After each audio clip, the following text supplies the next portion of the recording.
গেল ৫ বছরে দেশে এত বেশি মাত্রার ভূমিকম্প অনুভূত হয়নি বলে মন্তব্য করেছেন পরিবেশ, বন ও জলবায়ু পরিবর্তন উপদেষ্টা সৈয়দা রিজওয়ানা হাসান।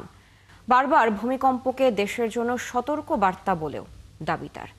রাজধানীতে আদিবাসীদের এক অনুষ্ঠানে যোগ দিয়ে এসব কথা বলেন তিনি। বলেন, দুর্যোগ ব্যবস্থাপনায় দেশকে নিতে হবে ৩ বছরের বিশেষ পরিকল্পনা। বিস্তারিত শাহরিয়ার ইমতিয়াজের প্রতিবেদনে।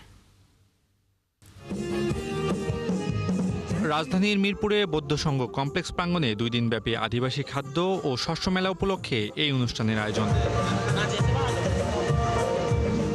আদিবাসীদের এই মেলা হয়ে ওঠে ঢাকাস্থ দেশের বিভিন্ন এলাকার আদিবাসীদের মিলন মেলা। যোগ দেন পরিবেশ, বন ও জলবায়ু পরিবর্তন উপদেষ্টা সৈয়দা রিজওয়ানা হাসানও। উপদেষ্টা কথা বলেন সাম্প্রতিক নানা বিষয় নিয়ে। কথা বলেন হঠাৎ অনুভূত হওয়া ভূমিকম্প বিষয়ে। বলেন, বারবার ভূমিকম্পের হানা দেশের জন্য বড় সতর্কীকরণ বার্তা।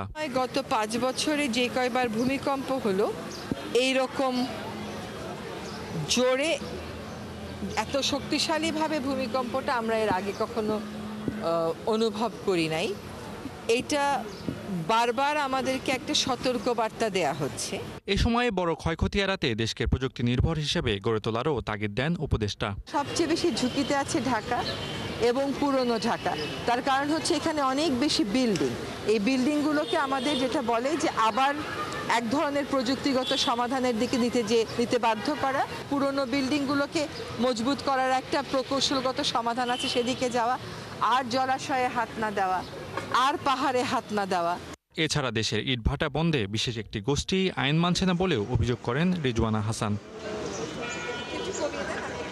শাহরিয়ার ইমতিয়াজ, ৭১, ঢাকা।